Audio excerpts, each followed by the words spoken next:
She seems to really like her. All right, thanks everybody. Kind of a hectic day, day one of the show. My name is Dave Hutchinson. Can you hear me? Yes, test 1, 2. I'm a co-founder and EVP at Program Partners. We're a TV syndication company just up the street in Venice, California. And we've got our panel today, cable TV, film, and broadband, new content, new network, streams, platforms, and devices. Forgive me, but I just thought this was incredibly vague.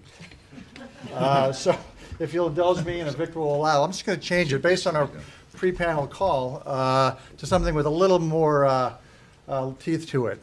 So looking at sort of, from broadcast to broadband, how the digitization of video content is basically changing everything. And so I think we can talk about that from production, distribution, and financing. We're down to 5 originally, but it's going to be great to hear from them. Panelists today, I'm going to, in the spirit of efficiency, have them share their name, title, who you work for, what the company does. In your case, it's going to be easy. We all know PBS. And what you do for the company, starting with you, Jim. Hi, my name is Jim Pearson. I'm with TJL Productions. We produce a pledge program for PBS that's generally music-oriented. It's very nostalgic, and of course covers all the material you don't see on broadcast television anymore. Whether it's old concerts or documentaries, retrospectives, it's a market that we've tapped into that the major broadcasters are not doing, and there's still a demand for physical products. So there's another side of the coin of all the digital platforms that we're seeing today. Okay, Scott. Hi, my name is Scott Brown. I'm with Nielsen Company. As you know, Nielsen is kind of a household name in many respects, a company that's been around for a long time. We've been working and morphing our business from traditionally measuring the linear world of television distribution to now being able to measure the digital world and pulling those two measurements together to make them somewhat of a meaningful result in terms of reporting and insights for consumer-based research and also for effectiveness and resonance. Hi, I'm Monty Sarhan. I head up programming acquisitions at Epix. Epix is a premium television network that competes with HBO, Showtime, Starz. And we've been highly focused in the digital space and getting on lots of devices and TV everywhere. I'm Mara Winokur. I head up Starz Digital, which is the part of Starz that does transactional SVOD, AVOD, and also releases theatrical movies on multi-platforms, including theatrical. And you know what the Starz channel is because he just told you. Excellent, thank you. We had a call about this topic, and again, try to fine-tune a little bit based on kind of, where the rubber meets the road on some of the stuff and what's changing. But we've probably all by now heard the expression, the Internet of Things, and the Internet of Things coming to just about every vertical you can imagine. And some debate up until kind of recently that it would, do what it did to the music industry and television. Would television suffer the same fate as print and so forth? But I think it's fair to say, but I want to ask you guys, has the Internet of Things officially and finally arrived in the world of television and film on television and on demand? And if so, how has it impacted your life specifically, your day job, your career? What's been changing? What's been happening? I'll let you start. Oh, phooey. I was afraid I'd have to start. Things may be changing in your world just a little bit. Yeah. I tend to do better when I go at the very end rather than the beginning. But having said that, the Internet of Things is, I suppose it's here at least in one incarnation. If you attend the Consumer Electronics Show, which we do every year, and we pay very close attention to what the emerging technologies are all about, there's certainly an opportunity to leverage the vast amount of data that the Internet of Things is going to result in. I don't think it's real meaningful today in the sense that we can do something with the data, but I think every company has to plan for that future. I'm not sure if a refrigerator telling me that it needs a new light bulb installed or a new temperature sensor is meaningful information from a measurement standpoint, but it's certainly important to the companies that support those products. I think when you look at the opportunity, however, to harvest a lot of information, it is, after all, at the end of the day, taking very, very disparate databases and finding points of intersection. And so the refrigerator intelligence may not be terribly informative, at least in the early going, but the plethora of devices that are internet-enabled and can capture information and can yield to databases that provide a lot more depth of intelligence, I think is a big opportunity. So our company has to pay attention to that. We have to develop a plan, and we do have some people that are dedicated to looking at that. We look at it more as an opportunity today rather than as a real value commodity or something that can be leveraged in its current state. I'm heading off to a conference. It's an IEEE conference in Milan that really is focused on the Internet of Things. I'll be looking forward to more of the technology group that's getting together and how they view the opportunities first and foremost, because I think the technologists in many ways are going to shape what that real opportunity is for the business people at the higher levels. I'll come back to you on that. Marty? Well, you know what? I think when I look at the program for Digital Hollywood, a lot of the topics are all about how television is dying, right? And the reality is television isn't dying. When we talk about digital, we're just talking about another delivery mechanism, another platform, right? So when there was broadcast and it moved to cable, everyone thought, oh my God, broadcast is dying. And it didn't, right? We still have the broadcast networks. And then when cable went to satellite, everyone thought, oh my God, it's the end of cable. Well, it wasn't. And then came the telcos, Verizon, AT&T. Didn't hurt cable or satellite at all. And I think we just have digital as yet another one of these platforms. When I see, you know, some of the conference subjects, and it's like YouTube and the power of programming, YouTube doesn't have any programming. YouTube just is a delivery mechanism for other people's programming. And the last time I checked, there were no hit shows, there were no water cooler moments on YouTube. You clearly are not watching whoever he is. Well, he's doing something right because he's making millions of dollars. But so look, I think, you know, television has to do a better job of embracing digital, but and we can talk about that a little bit more and why TV everywhere has been a failure so far. But I'm not ready to sort of throw in the towel and say, oh, we're moving from broadcast to broadband. That's just doesn't make sense to me. Barbara? Oh, well, I mean, how the Internet of Things or the Internet affected me is obviously my entire job was the Internet, basically. So I was okay with it. But, you know, to Monty's point, this isn't the first time this has happened. There's always an intrinsic model that gets replaced and that fights the replacement and then eventually either dies or adapts. And I think to his point, it's not dying. It's just a question of at what point does television say, okay, this exact model isn't working anymore. So maybe it's we can't make you buy $200 worth of cable to get everything. And I think, look, Epix was one of the first channels to say that, to say this isn't going to work. We're going to go, you know, what we call over the top. And now, you know, HBO and Showtime, had you had this conversation 5 years ago, you would have heard, never going to happen. Never going to happen. HBO's only going to sell through Comcast. Well, lo and behold, look at what they're doing.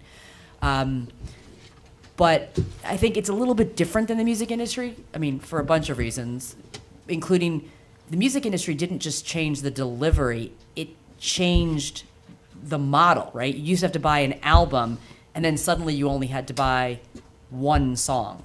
And that's a huge difference. There's a little bit of that if you look at, you get the channel, you get the series. Yes, theoretically you could buy an episode, but other than, you know, nobody buys, I mean, people can buy an episode, but they're attached, right? A series is attached on each episode, whereas an album, despite what the artist may think, isn't actually attached, you know, song to song to song to song. So I think that is a little bit different.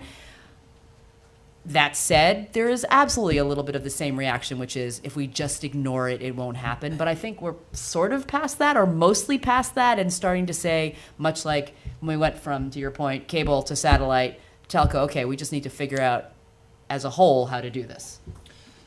But is it a little bit different this time in that everybody seems to be going over the top? And so it's less about the platform so much, you know, cable versus broadcast seem to be kind of dissolving and it's all just kind of going over the top. And the quality will still be there, and there'll still be people producing quality programming. It's just maybe just the semantics around the delivery platform itself. Well, but that is what cable and satellite was. I mean, cable was only in your area, you could only get Time Warner.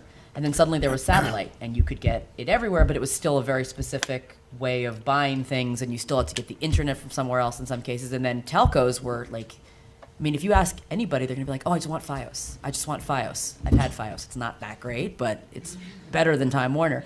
So it's just, this is a slightly more radical because it's breaking, the bundle. And you were calling it over the top, but honestly, why wasn't it called over the top when it went from cable to telco? It's just a different way of delivering. I'll tell you why, because over the top is a pejorative term that the cable guys created, right? Yes. To go after the digital guys. That's in essence what it is. If we had this panel 25, 30 years ago, would we have been sitting here saying, gee, why is HBO going from cable to satellite? Oh my God, what's going to happen? They're not going to abandon that other delivery mechanism just because they picked another one too. They're trying to be ubiquitous. Everybody wants to be ubiquitous. And even all of this discussion about cord cutters, cord shavers, cord nevers, cord whatevers, at the end of the day, everyone's getting it through a cord, right? There's no such thing as a cord cutter because that guy still has another wire coming into his house that he's getting content over. I don't care. It just looks different.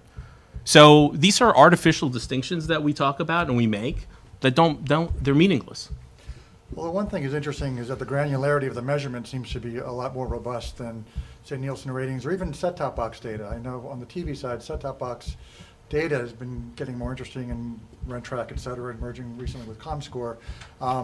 When you're sort of free of the shackles of traditional broadcast or traditional cable, it seems to be synonymous with greater measurements and granularity. Is that fair? I'll throw that to the Nielsen Yeah. guy. Once you start talking about measurement, I'm like, la, la, la. Because all these major companies are now like, golly, I wish we could do what the MCNs are doing. They've got such granular data, and they can measure everybody, and we can't yet. So as soon as we go over the top, then the idea is that they can now get into that hyper measurability space. Perhaps. Yeah, I mean, let's keep in mind that television has not kind of imploded. There's more than $70 billion being spent in television advertising on an annual basis. That's billion. It's a lot of money, and that doesn't even include some of the local revenues. Television is still a very, very healthy vehicle. It is, as you mentioned, it's fragmenting. Viewership is changing. 18 to 34-year-olds spend their time very, very differently than they did 10 years or 20 years ago. 18 to 34-year-olds are very elusive. They've gone off to the multi-platform world. So in terms of traditional television measurement, we see huts and putts declining for those age groups. And what's happening is they're going off and they're using mobile portable devices. They're using their broadband to the max. And the marketplace is trying to react to that. And we're reacting to it. We've instituted a number of different measurement products on the digital side that now capture digital ad ratings and also content performance. We take that information and we basically merge it with what's available in linear. We can report it either way, it doesn't really matter, but our clients really want a total audience picture. And that's kind of the focus that we've been bringing to the marketplace. But tracking those audiences is a lot more difficult. And don't think for a moment that set-top box conveys necessarily better information. It's different information. It's not census because set-top box comes from cable operators that have a geographical footprint. So the word census is really it's really irritating when people use census. Please don't use the word census. Okay, so anyhow, it's probably the Diet Coke. They've featured many ills from this substance, and I've got all of them. But the bottom line with Nielsen is it's really kind of you mentioned that over the top, and you mentioned that TV Everywhere in particular has been unsuccessful. I don't necessarily share that TV Everywhere has been unsuccessful. It has been painful. And while it still needs to mature, and perhaps it won't mature, over the top is here for good, and we know that. And so our business is even morphing to measure over the top because it needs to be measured differently than traditional television. And we're the first to admit that there are different measures that need to be in place for over the top programming. And I'll save the rest of the answer for part 2 whenever that question gets asked. Okay. Just to stick with the television, capital T television part of it for a minute, and I think Monty and Mario can maybe speak to it a little bit, although maybe not as closely as Scott, who's off to a conference about this. But in the broadcast community, there are standards, the Advanced Television, ATSC, whatever the Right. end of that acronym is, 3.0. Right. And just briefly, maybe you can speak to it a little bit, Scott. The idea, as I understand it, just generally, is that it'll allow the sort of broadcast sort of architecture to play more friendly on the website. Right. And therefore maybe opening up other cross-platform opportunities from traditional broadcasters to dance more in the digital waters. That's true. I mean, think about it. You know, the backdrop of broadband is that it's really become the great equalizer, right? So it's taken small properties and large properties, it's made them available to all of us. And new business paradigms have emerged. The question about the future of bundling and the traditional television providers has become enormous.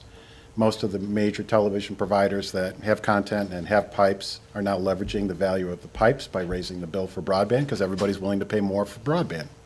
Connectivity is everything.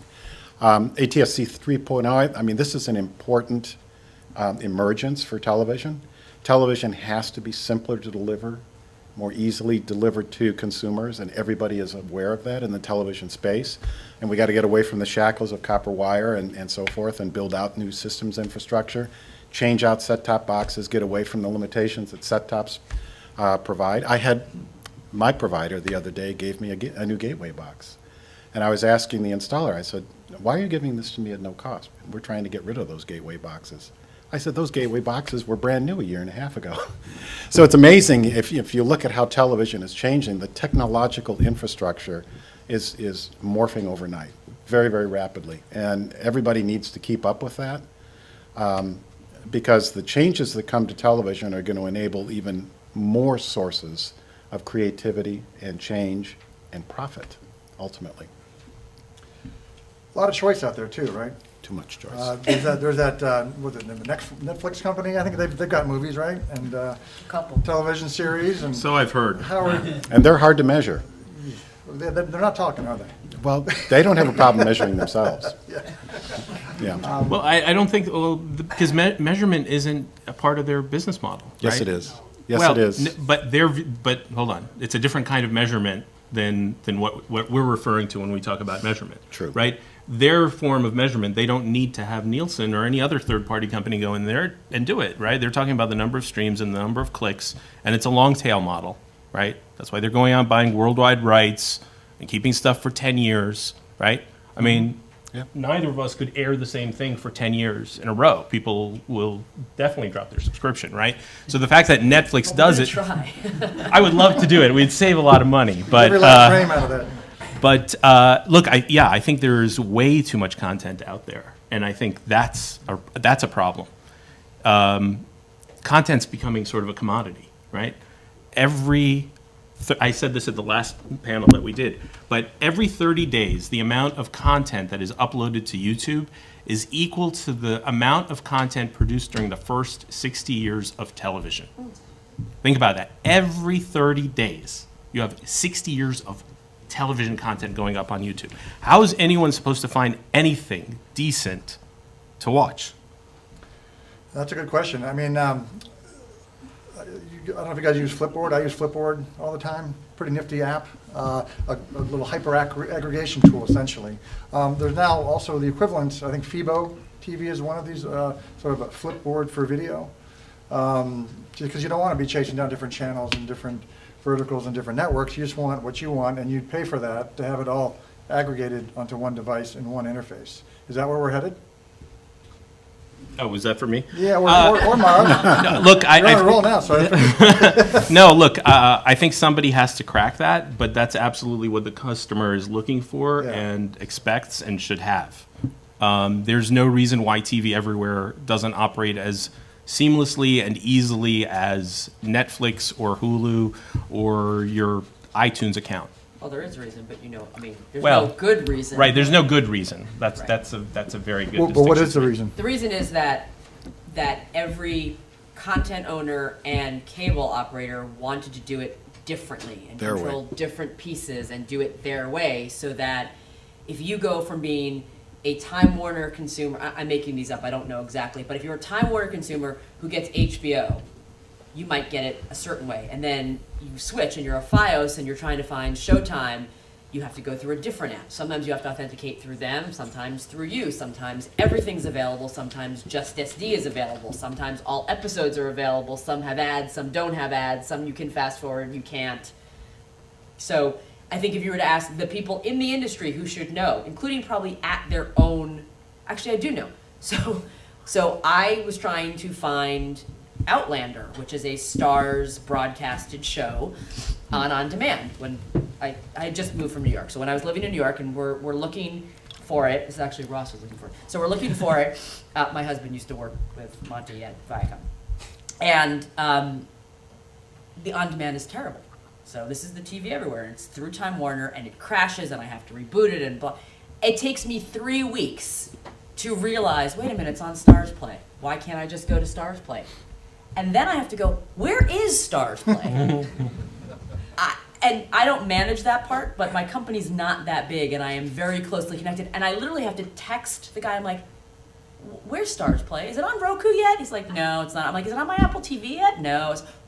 Okay, wait. Oh, yeah, Xbox. I have an Xbox. I can do that.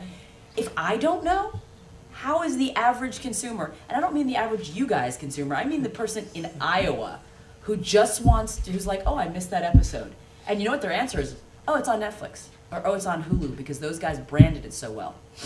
So that's why TV everywhere doesn't work. There's no reason it shouldn't, though. I'll give you guys a story from, and forgive me if this is boring to you, but a story about my kids from last week. So they wanted to watch Paw Patrol, which happens to be a show that's on Nickelodeon or something. Anyway, so I'm trying to struggle through the cable box interface.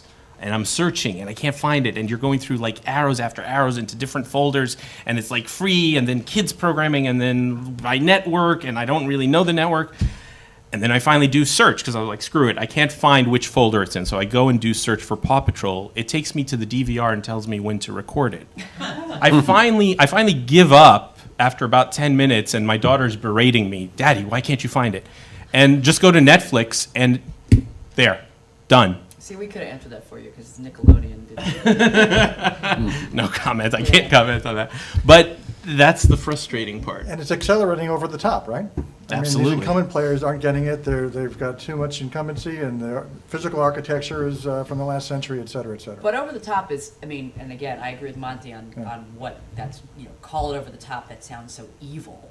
Call it digital. Yeah. Digital, Digital sure. delivery. We started calling it online video distributors. You're just delivering through another mechanism. But you're seeing some of that happening there too. Everybody's got a different app.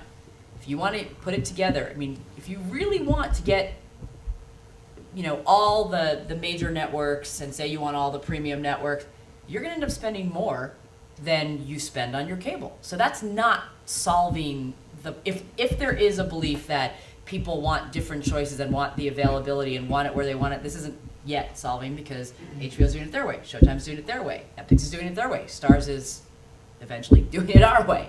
CBS is saying I can sell it here and here. Sling, I think on Dish you can get 3 of the majors, but not all of them. I think USA wasn't even doing TV everywhere, or TNT, one of them, because I remember thinking, you get to someone my age who says, I will pay $1.99 to get it off. I thought that was going to be your answer, by the way. Just like, I'll just go to iTunes and pay $1.99. I've got more money than I have time. I've done that too for my kids. Like it's just not worth it. So until we figure that out and all decide, okay, this is really the answer, and we're just continuing to alienate people by doing it this way, we're going to have that problem. Yeah. With both Starz and Epix, mostly famous for films, but you've got full-length series now on the platforms as well.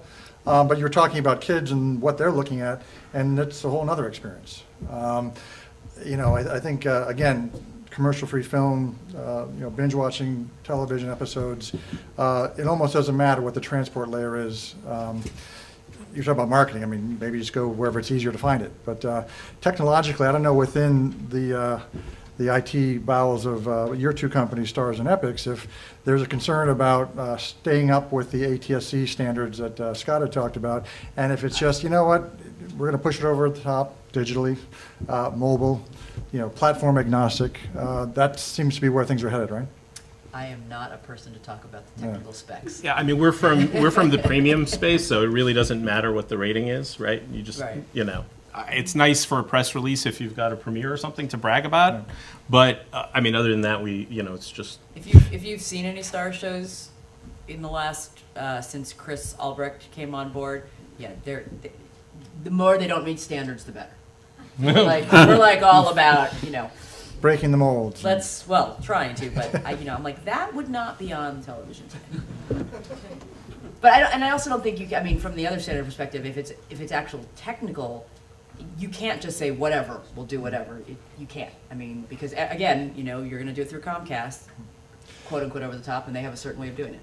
So Mark, just for the audience's benefit, can you just describe in a little more detail about your department in Stars versus sort of the more traditional side of Stars that we're familiar with, and maybe where the two really worlds live? confusing.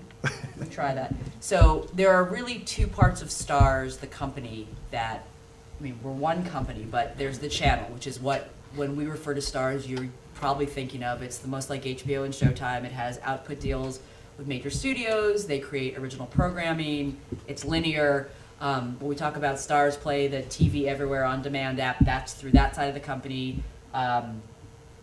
Anytime the Comcast deals of the world, that's all through the linear channel. What my group does, we're part of the distribution company, which has a home video team, has a TV linear sales team, and then my team, which handles pretty much everything else, which means any content that comes into the company for which we have quote unquote digital rights. So it could be the content that we make for this channel. It could be, in some cases, content we acquire for the channel that have digital rights, which would mean not the movies. I don't get to take Sony's movies and put them out, although that would be awesome. Anchor Bay, our home video team, acquires some content. My team acquires content. I think we just announced we just acquired the new Justin Bateman movie, Family Fang. So that means my team is going to put that out theatrically, put it on the VOD platforms, put it on the ESC platforms. If we had international rights, handle that too. We do have SVOD rights, but in this case, the linear side is selling it to the Stars channel for pay one. But then in theory, we could sell it later. So think of us more as the a la carte digital sales, and they are the linear sales. They have a whole lot of content I don't have rights to. We have content that doesn't go. You're almost standalone. Oh, yes, we are. Almost. Yes. Do you have your own P&L, We or could is it be- just an we- extension yeah, of? No, Okay. we have our own P&L. Okay. You could look at us as, if you think of an Epix or a Stars or an HBO, they go out and acquire content for their pay TV channel from, let's say, mostly distributors. We are a distributor. We just happen to be owned by the same company, but you could replace our name with A24 or Screen Media or I mean, any number of, some of them are much bigger than we are, obviously, but that's what we are. We will acquire content, we will distribute it. And Monty, do you have a similar sort of microcosm within Epix, or are you? No, we have a different, Yeah. it's more, our structure is more akin to sort of the regular, network business model. Right. So, we acquire programming and, as Mara said, and we just license it and use it across our platforms.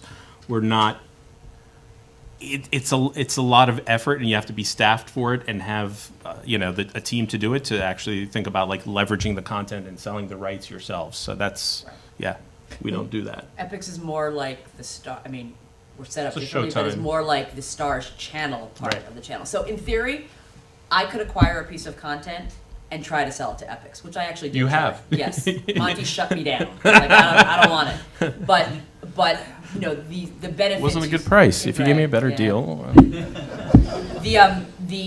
The benefit of Stars having two parts is that in theory we can work together to go acquire, and we are doing that, but we're still very, very separate. And we've been told, if Stars doesn't want it or isn't going to pay enough for it, and Epix will or Netflix will, it's never HBO. It's sometimes Showtime. Some of our content does end up on Showtime.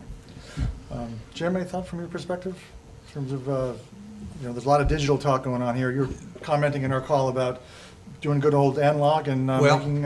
You know, so much of the PBS event area that I'm involved with is traditional broadcasting at its original format to really to reach the masses on a it's a more mature demo, and we're still doing the product that we're producing is basically appealing to a whole segment out there that is not necessarily engaged digitally, and it's still a sizable audience with that audience that PBS has attracted over the years, and the pledge, the whole pledge platform is being reconsidered and reinvented, but we're still going back to a model that's been kind of the fundamentals of public broadcasting for 40 years now. Yeah. So I know PBS has got a digital division as well. I think Ira Rubenstein was Yes, that's in charge of correct. that for a while.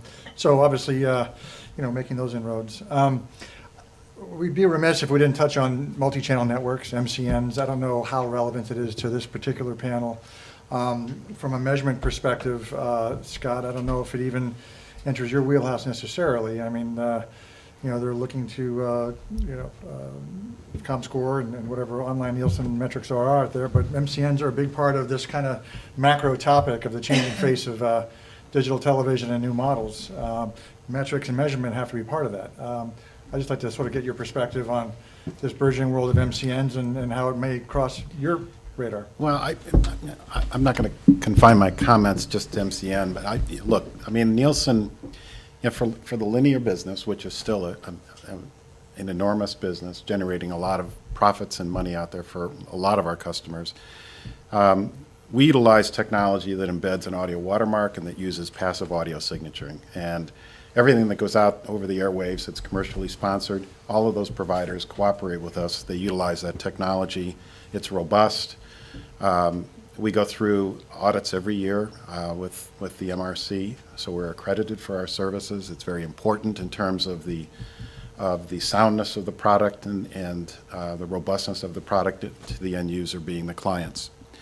On the digital side, we've seen this growth curve occurring.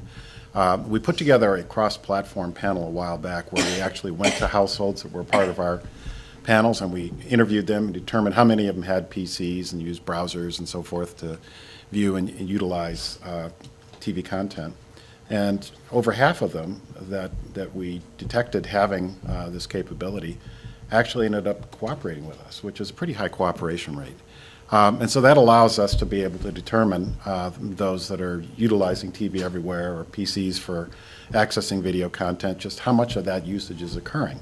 And there's no other company that does that sort of cross-platform connectivity. And then you take into account all the digital services that we've put in place, and this is where the word census is okay.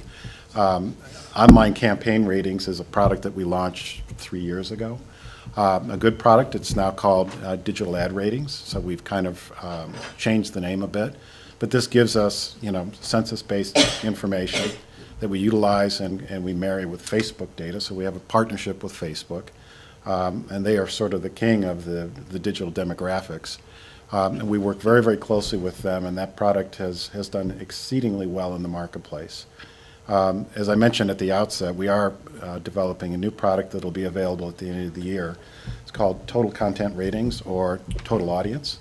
And this is going to allow us to look at linear, both ad loads and content viewing, digital ad load and content, and basically provide a summation of all of that performance as one total estimate.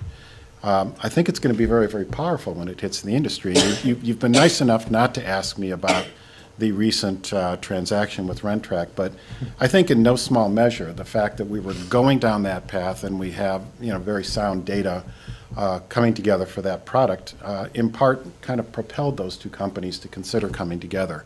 Certainly wasn't a surprise that ComScore and Rentrak would unite.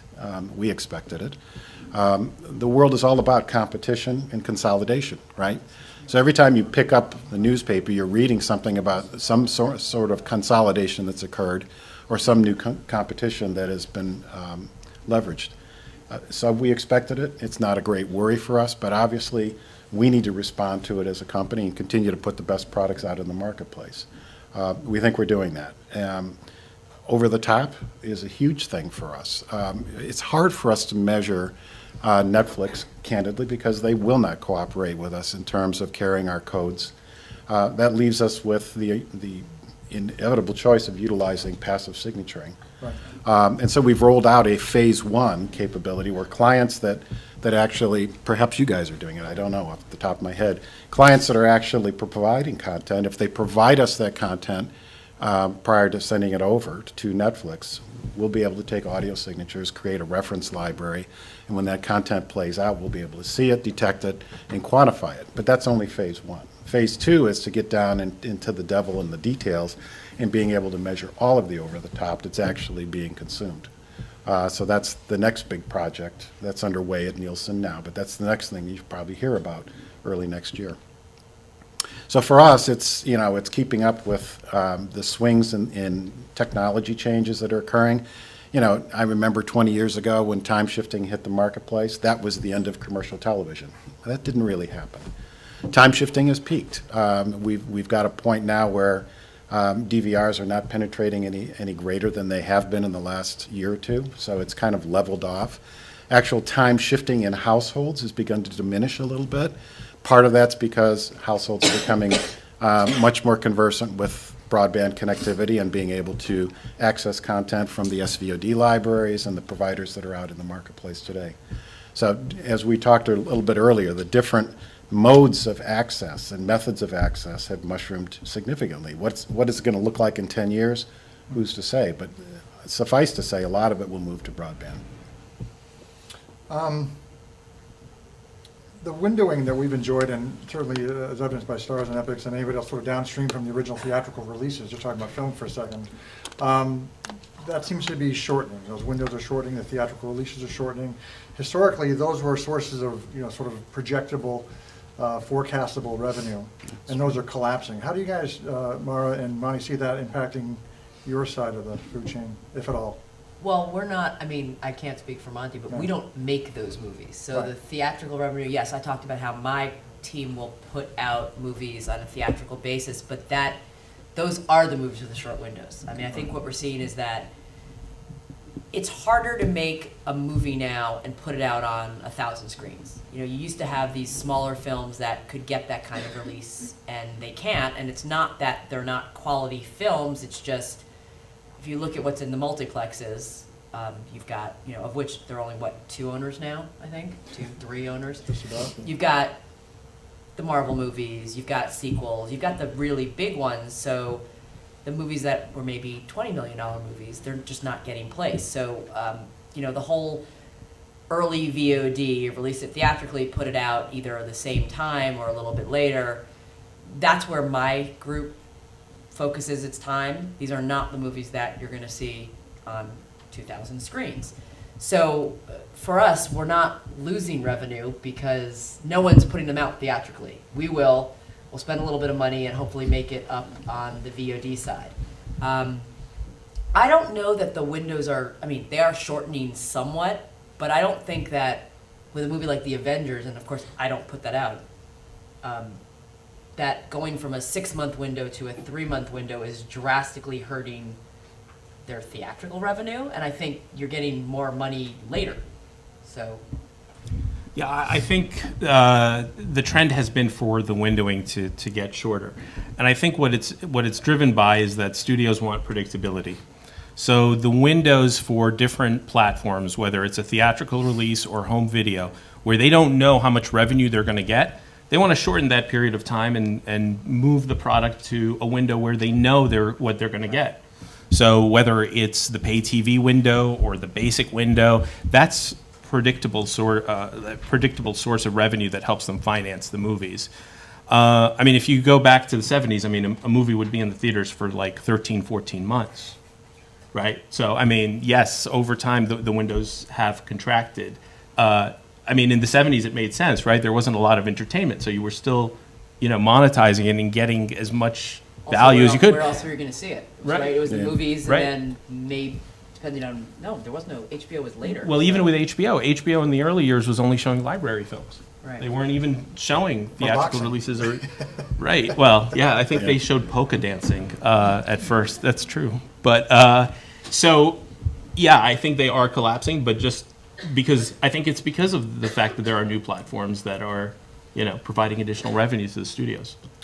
And back to your point earlier, just about, I mean, if it's a studio, if it's a Sony picture or Warner picture, do they just, fund it with their partners, whoever they are, and just, sell direct from that division versus working with other sort of on-demand movie platforms? I don't mean to suggest that, the days of Stars and Epics are numbered, but is that a potential threat someday down the road?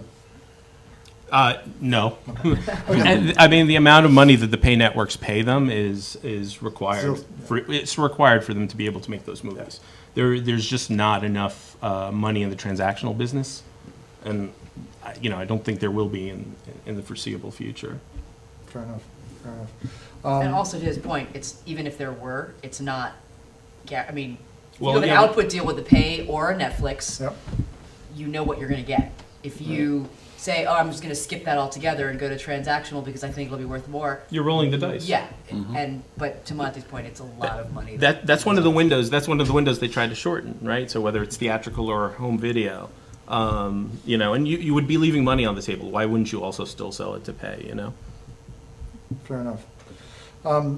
This is a sort of an eclectic mix of panelists here. I wanted to maybe just take a moment to see if we have any questions from the audience because, this is a very broad topic, and I want to maybe just take the opportunity to allow you guys to get some value by asking some questions you might have right now. If anybody has a question for our panelists or just general about the changing industry that our folks here can maybe help answer.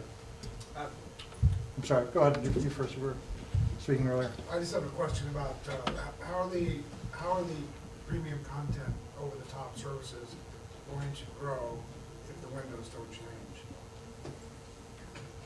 Well, I mean, first of all, they're growing because if you look at premiums, I mean, the maximum they have is about 20 to 30% penetration, right? They're not making money, They, of course, which ones aren't making money? though. I don't think Netflix really makes money.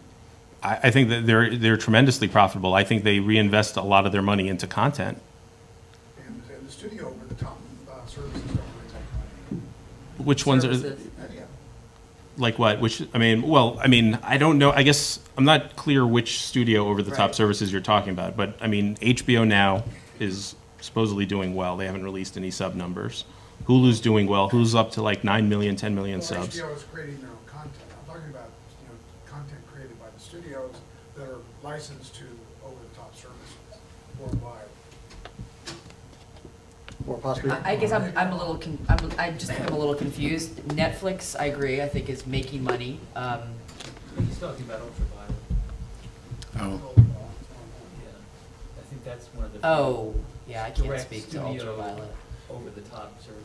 Well, I mean, Well, ultraviolet is not really Yeah, an no, over-the-top I know, service. It's an encryption. It's a purchase Yeah. service. Ultraviolet is you buy something, you Secure. get. Don't start me on ultraviolet. It was a great idea 5 years ago. But that was generally a um, rights management, just to talk about ultraviolet for a minute, that was ultimately about rights management across Right. platform. Yeah, I don't think I don't think I really understand. As far as I know, there's no like Sony over the top. CBS, I mean, Les Moonves and his. Are you talking about CBS networks? effort. Oh, Crackle. Yeah. Yeah, but so those services, but think about those services. But think about Crackle. Think about CBS All Access. That's just monetizing content that they already have, Yeah. right? Les Moonves is just taking his immense library and saying, if you want to pay to get it anytime, you can. I have all of these Star Trek episodes, right? So it's what's it costing him? So it's all gravy because he's making money off of it. And the same with Crackle. They're taking the Sony movies from their library, and yes, they're making some original content investments with comedians in cars getting coffee and stuff like that. But for the most part, the bulk of the content is stuff that's already a sunk cost and they want to monetize. Well, there's Vudu, there's Hulu, there's Amazon Prime, there's all. Voodoo is all transactional, so. Right, but it's still, dependent upon windows, when the content is released to viewing. Okay, well, to that point, I think we said the windows are shrinking from a transactional TV perspective. Now except for paid networks, you get it the day after it airs. There's no more shrinking that can be done. It airs, you can buy it. you know, in terms of the theatrical, how can they grow? I mean, I think Monty's point is a good one, which is like the more content that comes, they're all dependent on somebody else's content. So to your point, I don't know that it just has to be that the windows shrink, but there has to be new content coming through. So if everyone just stopped making content, yeah, they're not going to grow. But so long as they continue, you know, Vudu's fighting it out with iTunes, who's fighting it out with Amazon, not Prime, but their transactional video services. And what we have seen is, I think someone made the point, or maybe it was you, about getting content wherever, you know, the people want it all on one device. We saw Amazon transactional revenue blow up with the release of the Fire, the TV. I mean, and they didn't change anything else. But suddenly you make it available to someone easily, they're going to buy it. Plus, I mean, you're talking about how the studios are supposed to make money. I mean, they're getting immense license fees from all of these services, whether it's Amazon, Netflix, or whatever. So they don't care about how those guys monetize it and what their problems are. So the studios are happy. They get a check and that's it. You know, so the monetization takes place. You know, the studios are wholesalers. And it's up to the retailers, i.e. Netflix and Amazon Prime or whatever, to figure out the other piece. But they have, to your point, Mike, they have that sort of consumer relationship direct, where in this particular case, you know, the studios are sort of wholesaling, as you say. There's been some talk in the trades recently about, gee, how long are they going to do that until Warner, Sony, et cetera, just open their own doors and have their own version of a Hulu and so forth? Yeah. Well, look, I mean, you know, Epix was formed and is owned by 3 movie studios. Right. So that's a smart way for them to monetize their content. So, you know, instead of just selling it to another pay network, they sell it to us.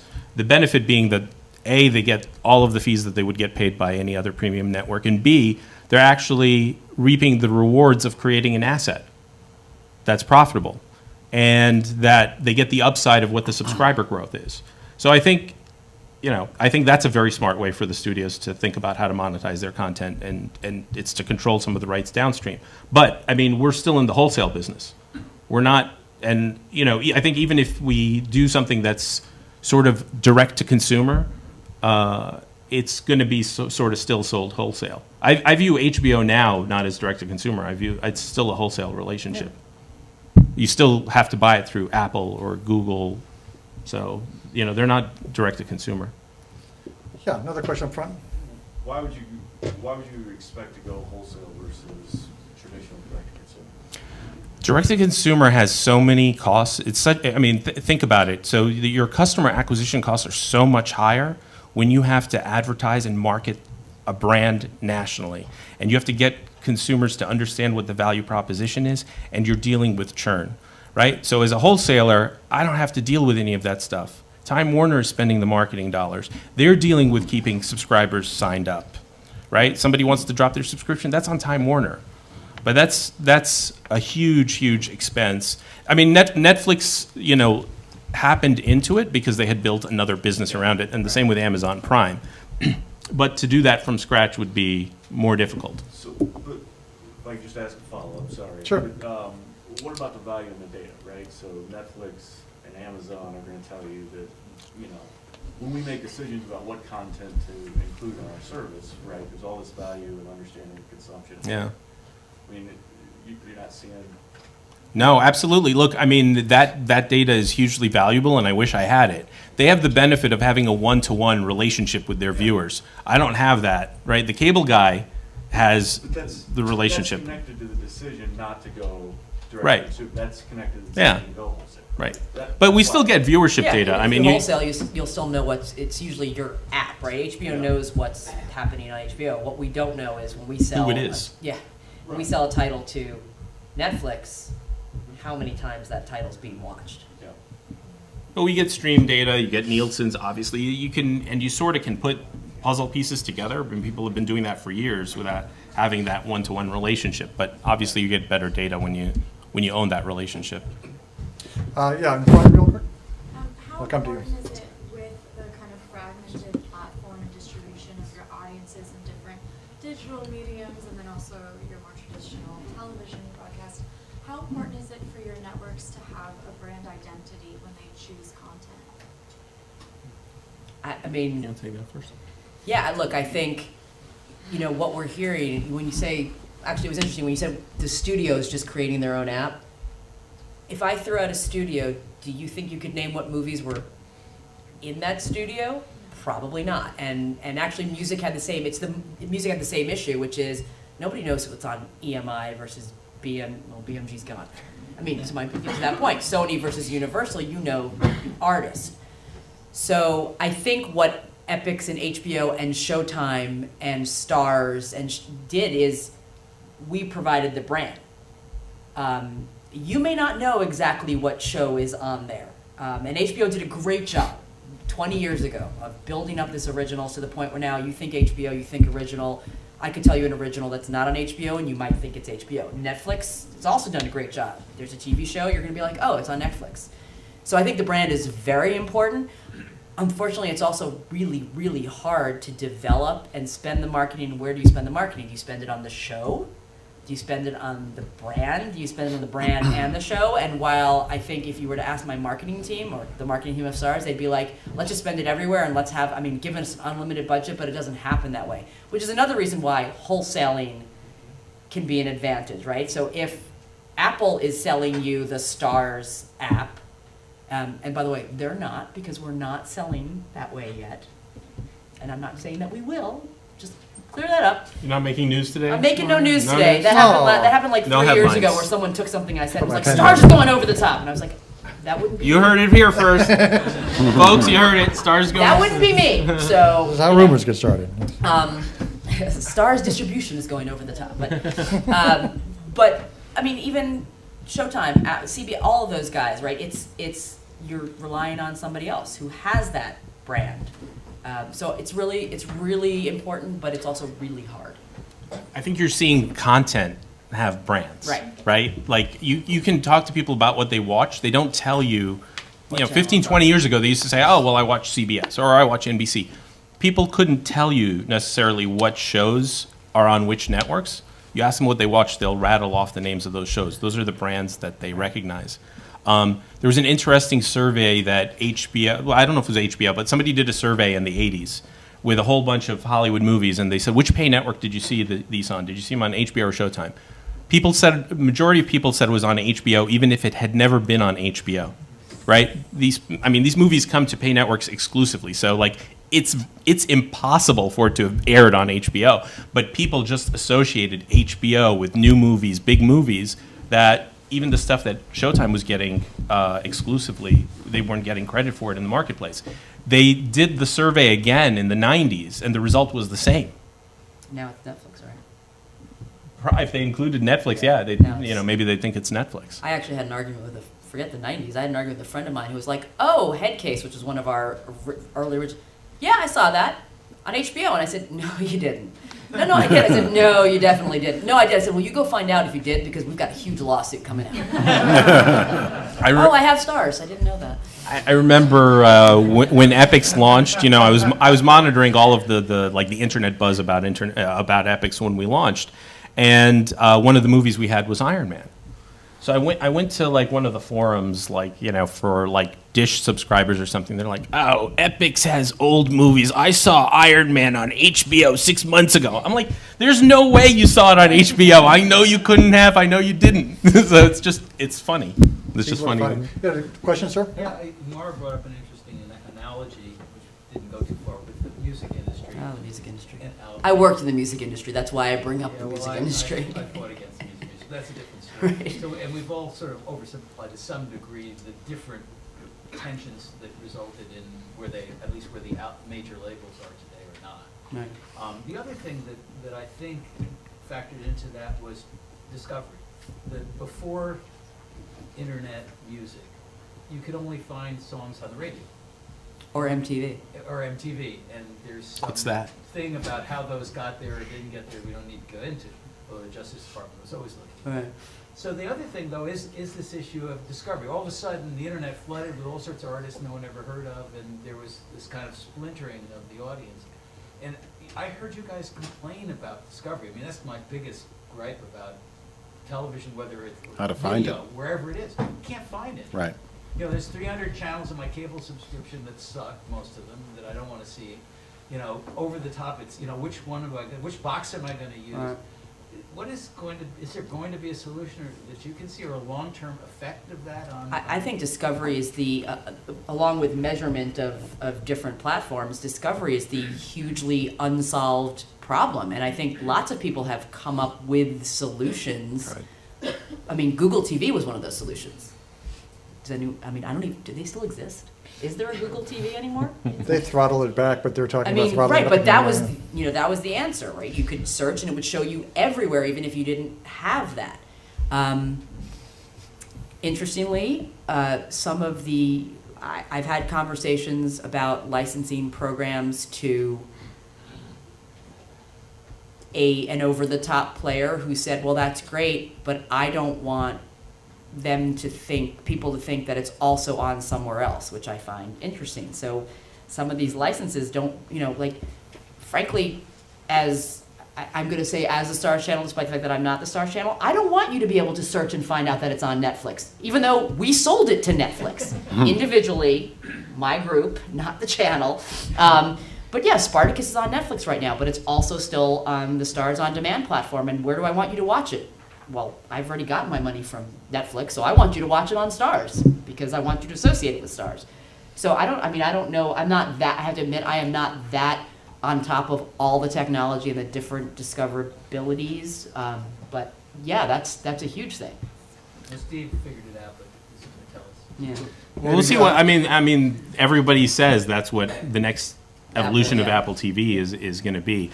I think you're going to have a problem with the programmers, because if a consumer can just sort of speak to Siri and ask her to get whatever show you're looking for, the programmers are going to have a problem because they're not going to get the attribution. If you just say, I want to watch Spartacus, and Siri brings it to you, Mara's not going to be happy about that. But that's where we're headed. Depends. arguably. If Siri brings it to you on Well, iTunes, it's a better then I'm consumer. happy. It's a better. Then I'm happy. But Scott in the back of the room, he wants it to be brought to you on Stars On Demand. And you do have to get everybody to then forget just the linear.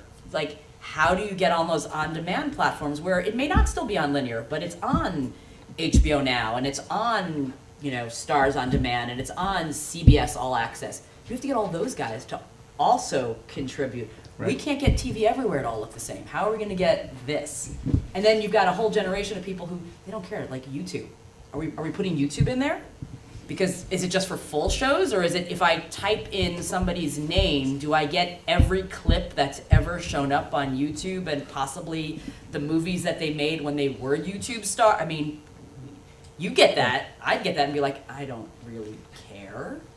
Yeah, that's a slippery slope. But I think Flipboard will be sort of the equivalent, or Fibo TV, or where it'll be sort of all aggregated, and then like Steve Jobs, he'll just work it out with the rights holders as part of it, but we'll find out. Another question, sorry, yes, in the blank.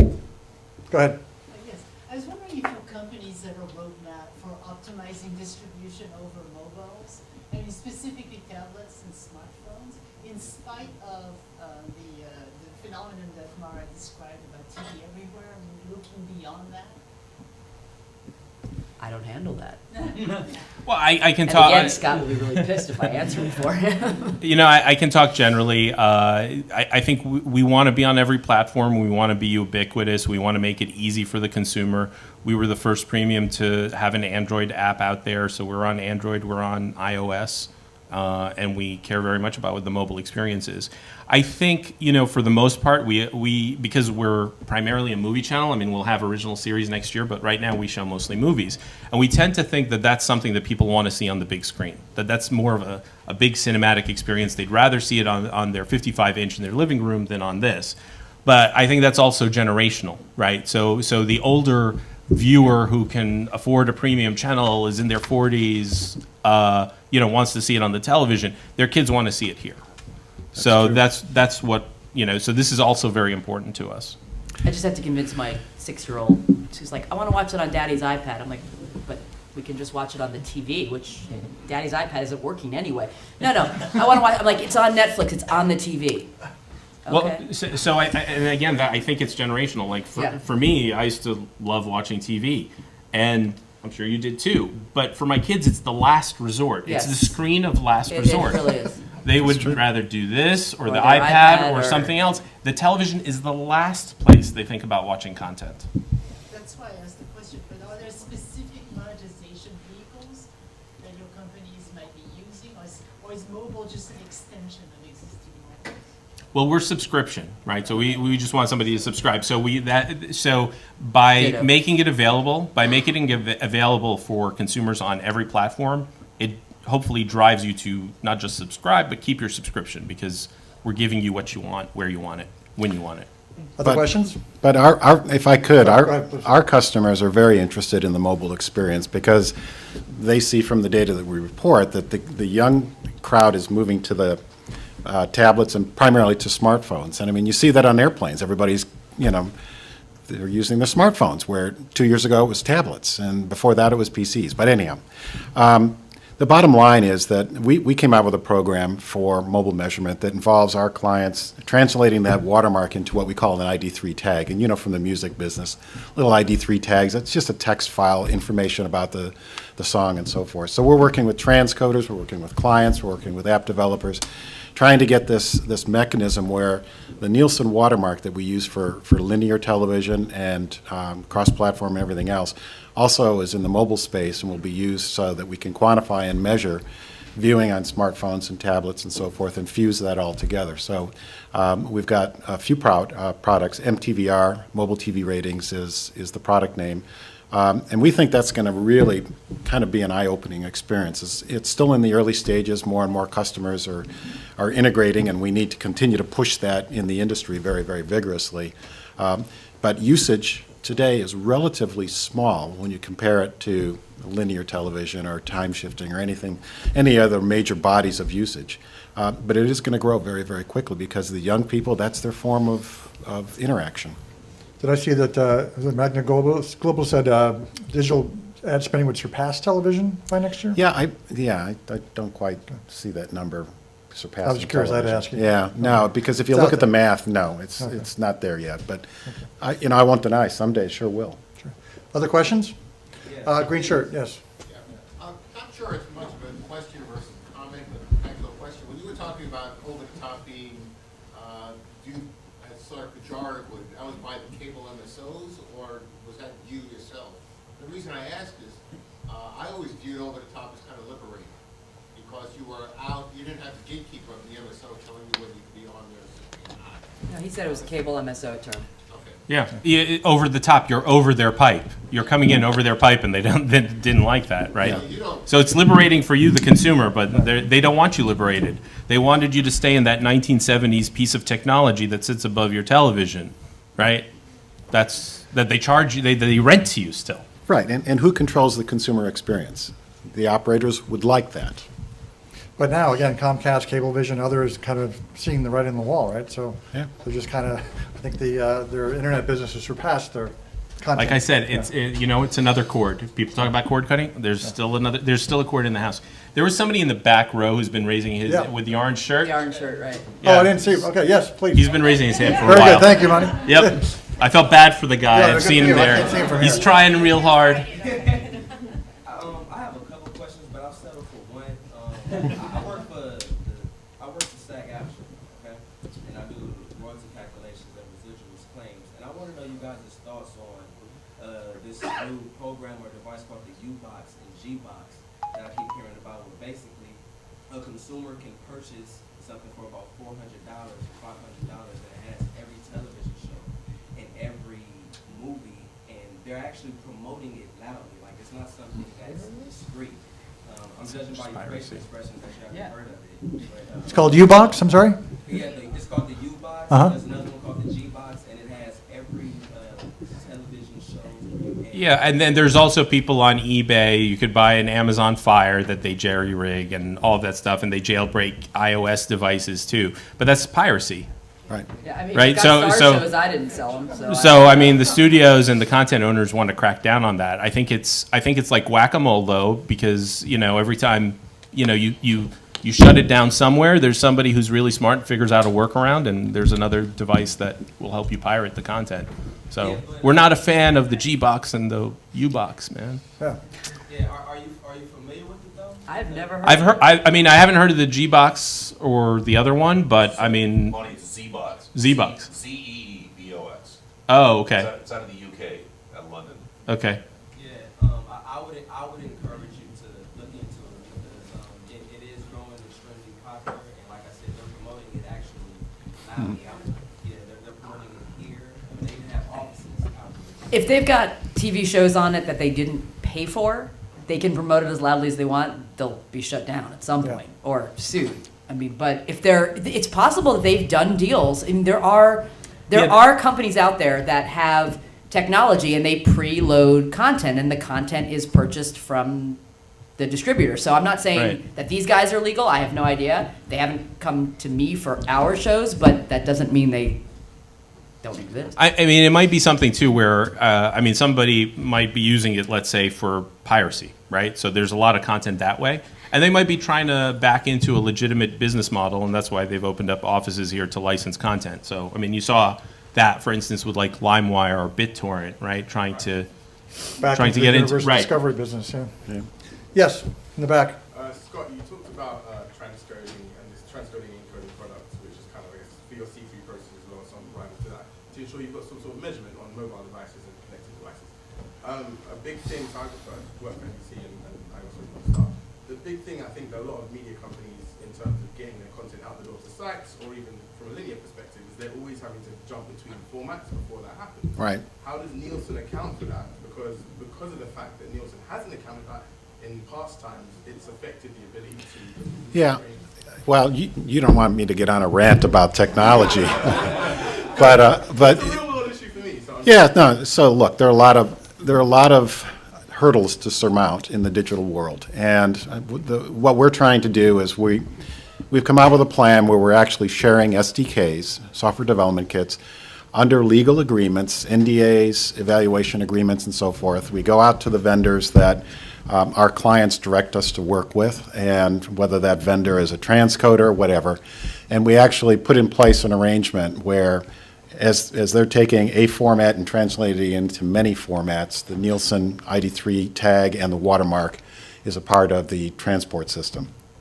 And we're doing that so rapidly at this point that we're getting to the point where we're almost overwhelmed, because what's happening is the industry is coming back to us and saying, we want measurement, and yes, C3 and C7 is still alive and well, and yes, it will change over time.